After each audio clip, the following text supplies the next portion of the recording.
I have to complain about Jose Baez because he does not give lawyers a good name. This is the kind of slimy guy that gives lawyers a bad name. I cannot stand Jose Baez.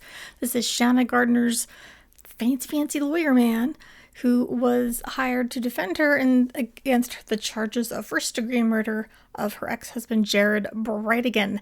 This is the lawyer who got Casey Anthony off. He does his job well. And here's the thing. I've seen so many people saying, well, everyone deserves a vigorous defense. I agree. Absolutely. Part of the U.S. system of justice is that everyone should have a fair playing field. Everyone deserves a defense and their day in court. Absolutely. The judge is there to make sure that everybody is playing by the same rules. And Jose Baez is just a jerk. He's not trying to make things fair. He's just trying to throw up dust in the air to blind people. He's trying to file motion after motion, just to drag this whole thing out as long as possible. Almost like, let's see who can get tired out first. And frankly, that's going to be good for him because Shanna Gardner's parents have so much money. And the longer he can draw this out, the more money he makes. So here's the thing. In June 21st, to be precise, of 2024, he did a press conference. And I gave him no joy, he said. And he doesn't usually do these, but he feels like he has to speak out of the gross foul play and misconduct of the police and the prosecution's office. Okay. He's a schmuck. I've listened to all of the hearings from May to the present. I still have to go back and watch some of the earlier stuff, and I also have 1,000 pages of court documents and filings to go through, and I will. But first, I have to complain about Jose Baez because he does not give lawyers a good name. This is the kind of slimy guy that gives lawyers a bad name because he's not just making sure that his client has a fair shake remotely. If the police had done foul play, if the prosecution's office, the attorney general, and the thing is of the Fourth Circuit in Florida, something like that, if they had done some sort of egregious miscarriage, I would be the first person saying, that's not okay, let's fix it, whatever. That's not at all what has happened here. Now, if you had only seen what I'm going to show you with his lovely press conference, you might be inclined to think otherwise. Not what happened remotely. So let's watch just a couple of little tidbits from his press conference. Here he is talking about some of the egregious stuff that came out about a witness we now know was Kim Jensen and Susan Law. That's SL and KJ. He refers to first SL and then KJ. And I will tell you what we now know. Detective Johns testified that he never spoke, that he believed one of his other officers spoke with this witness and that he did not. When pressed, he later stated that the witness had changed her phone number and they had a hard time getting a hold of her. The SL was actually watching the hearing at that time and was outraged by the lies told by Detective Johns in this matter. And I'll remind everyone, this is a death penalty case where the state is attempting to utilize the... Okay, so a couple of things right there. Susan Law, SL, was not outraged. I watched Detective John's testimony from the Arthur hearing. The Arthur hearing is the bond hearing in Florida. And he was quite clear with, I don't remember if I talked to her. I think one of my men did. I'm not really sure.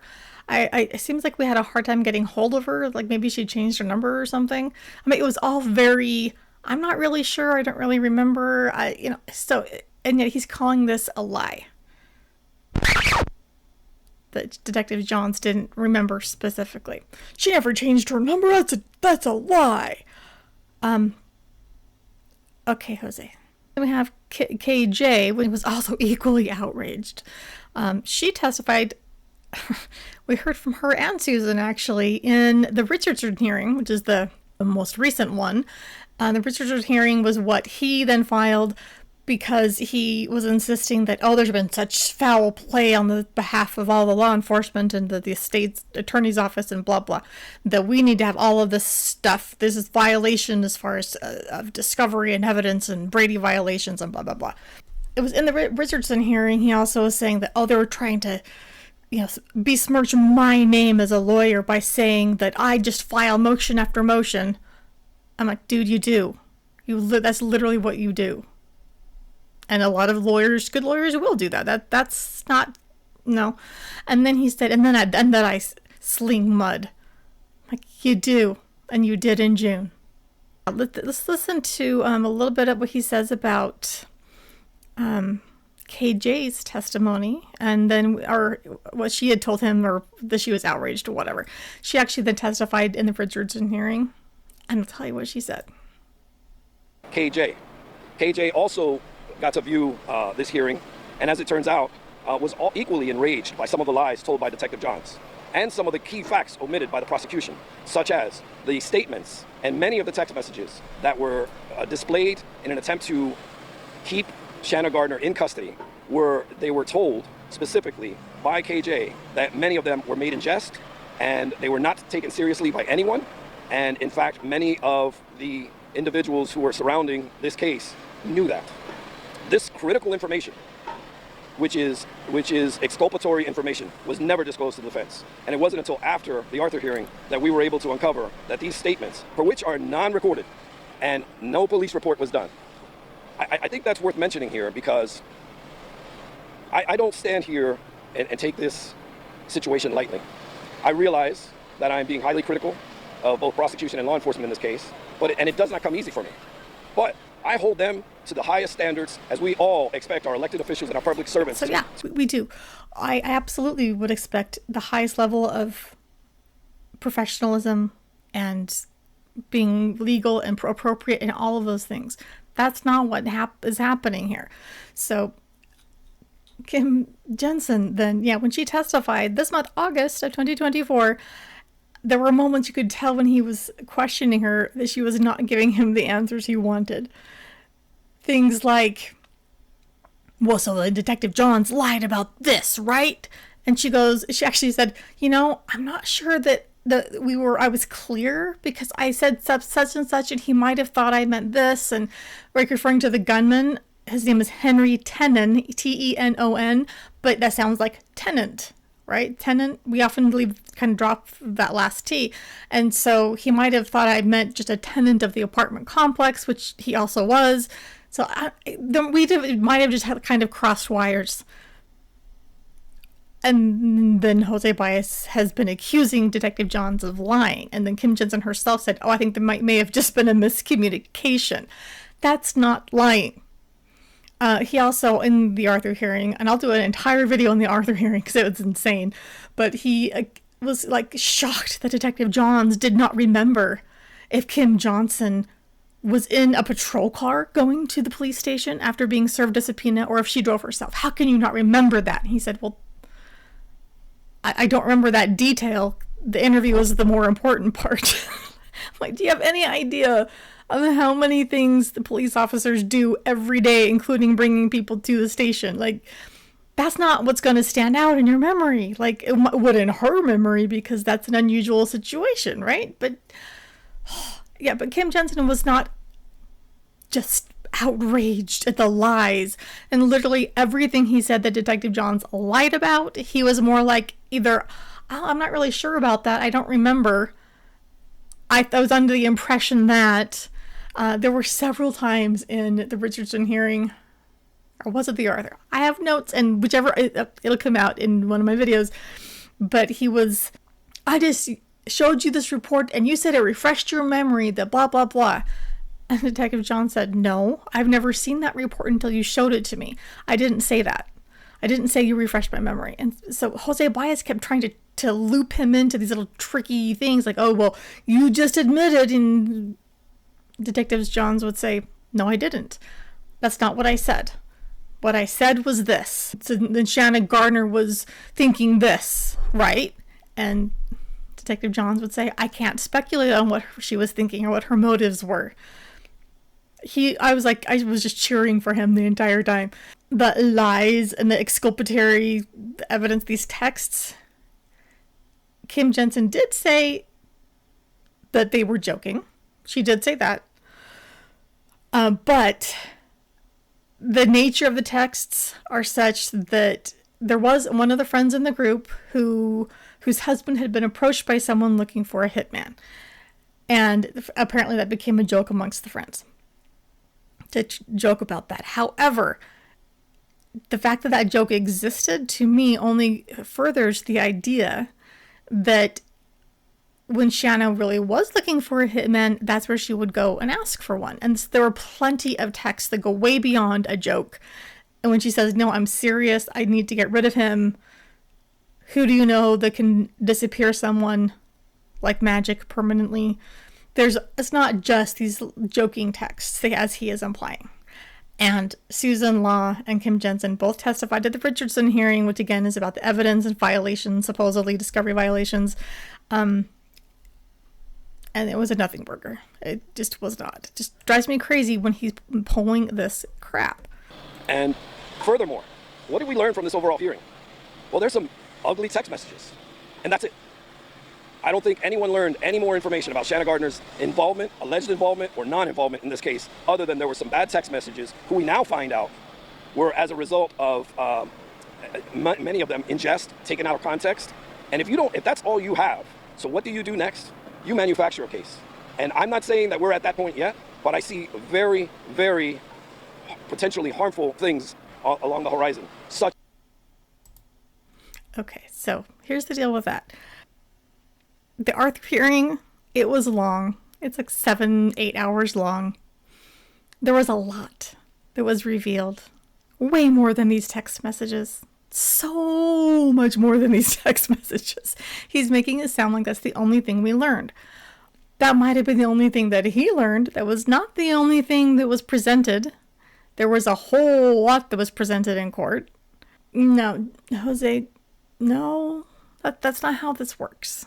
He likes to play fast and loose with the truth, and there was one point in the Arthur hearing where he actually admitted very briefly that, oh, well, I know better. I shouldn't have said that. I know better.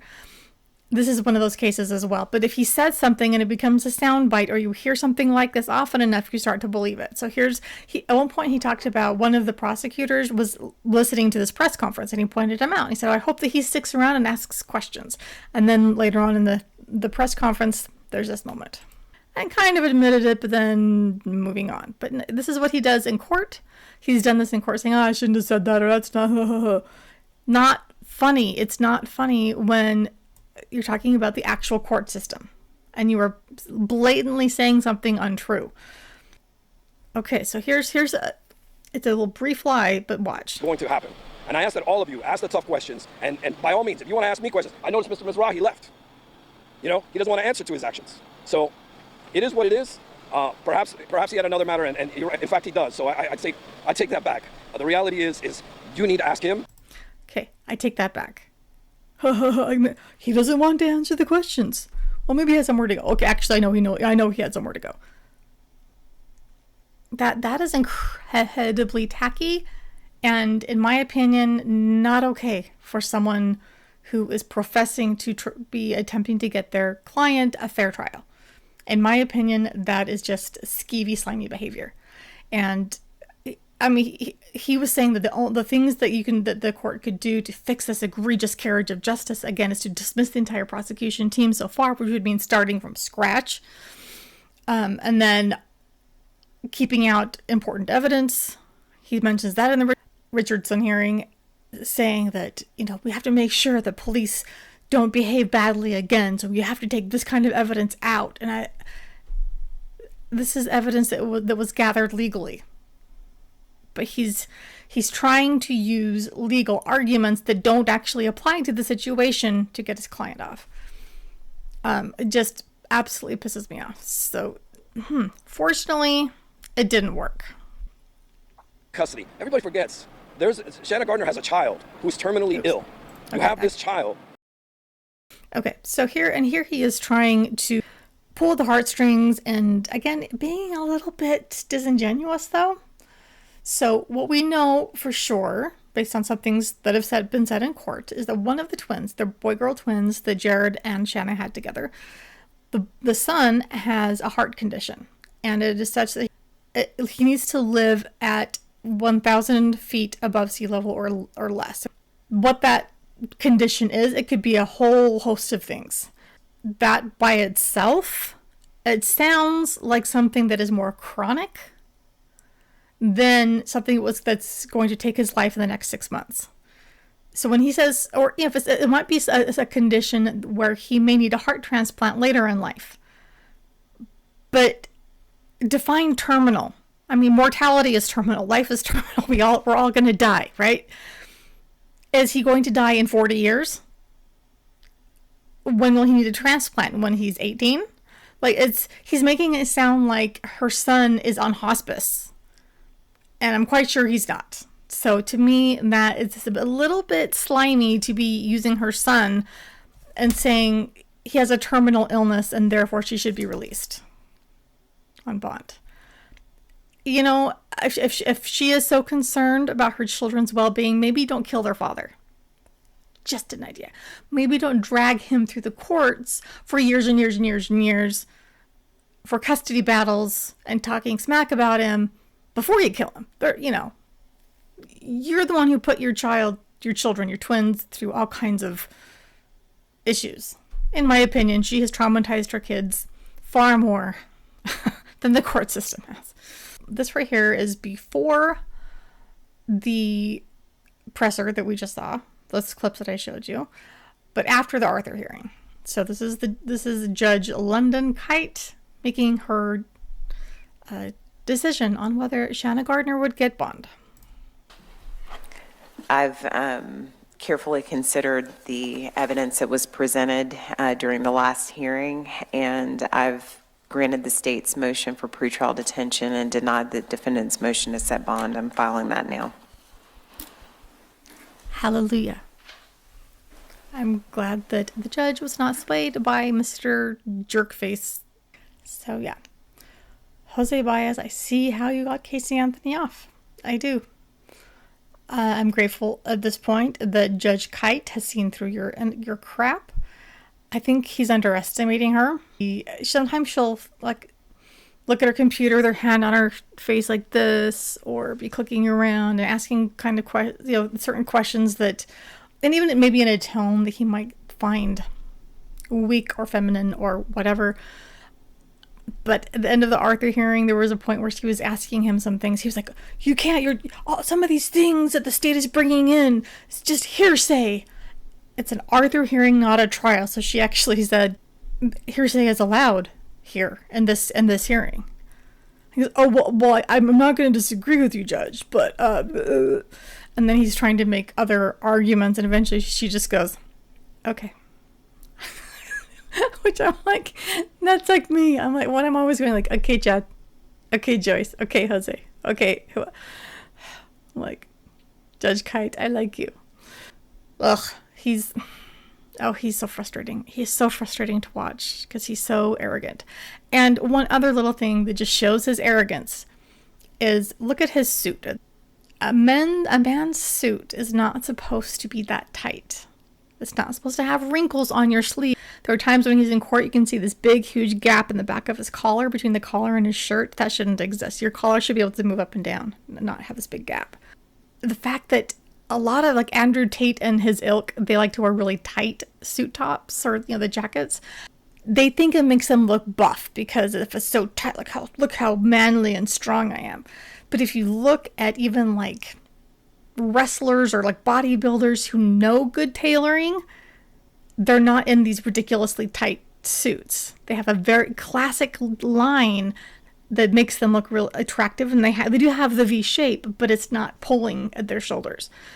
So I'm sure he's in great shape, but it seems like his ego is so big that he has to make sure everybody knows he has muscles, which to me just makes him look like a little boy and playing dress up because his clothes don't fit.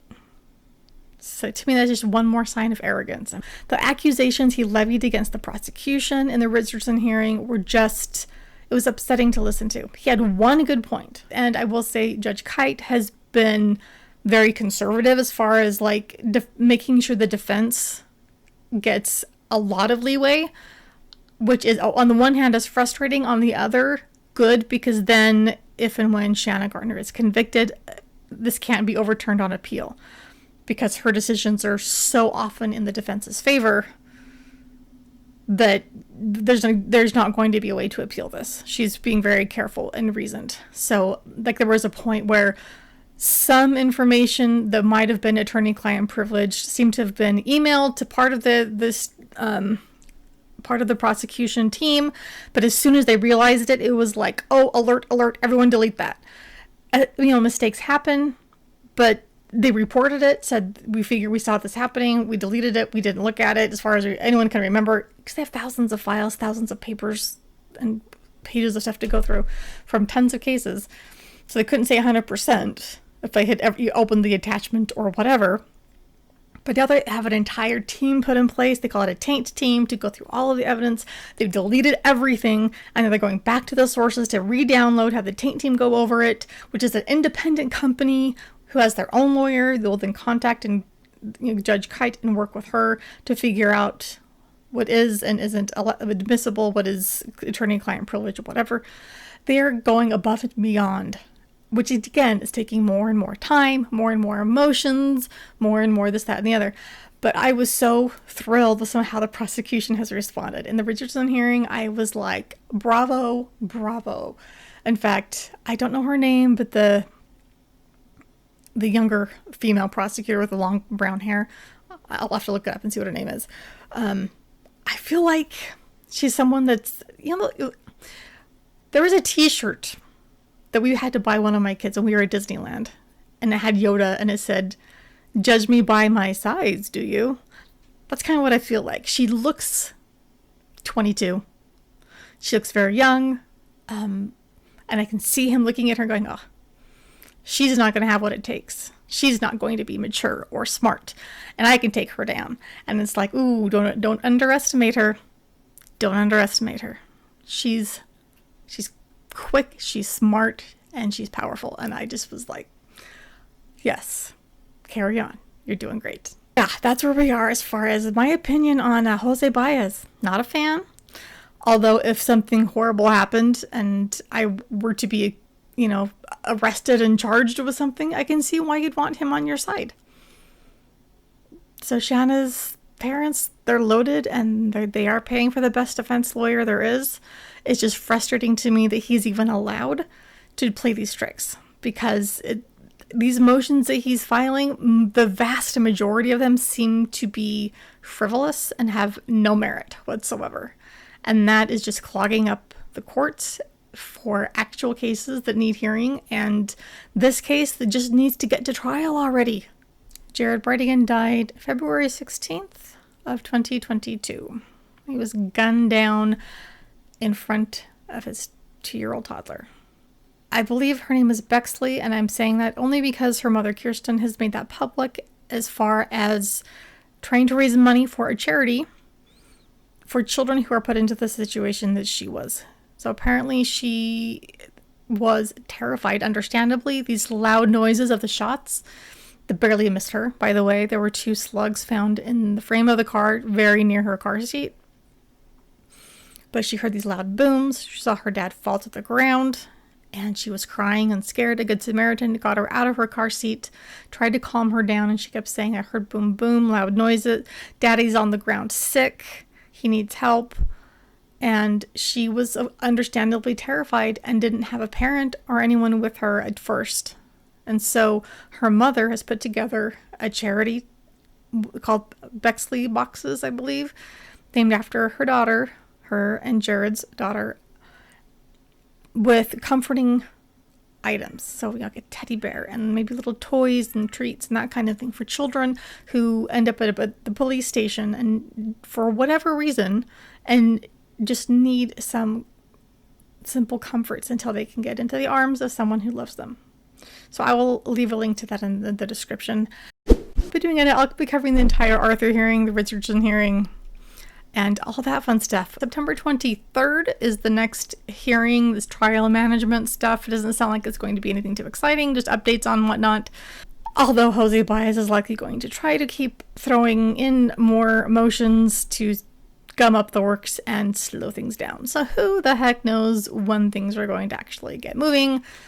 And yeah, let me know what you think about Jose Baez, because yeah, I agree that defense, anyone who is defending themselves in court deserves a solid attorney, and they deserve a fair trial. I don't think that's what he does. I think he plays dirty.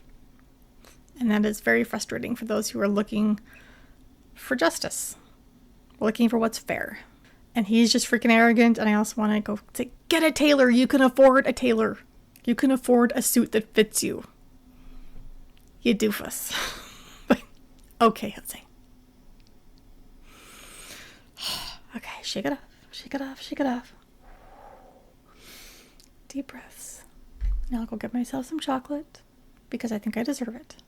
After getting worked up over Jose Baez and his stupid press conference. What he calls stupid press conference.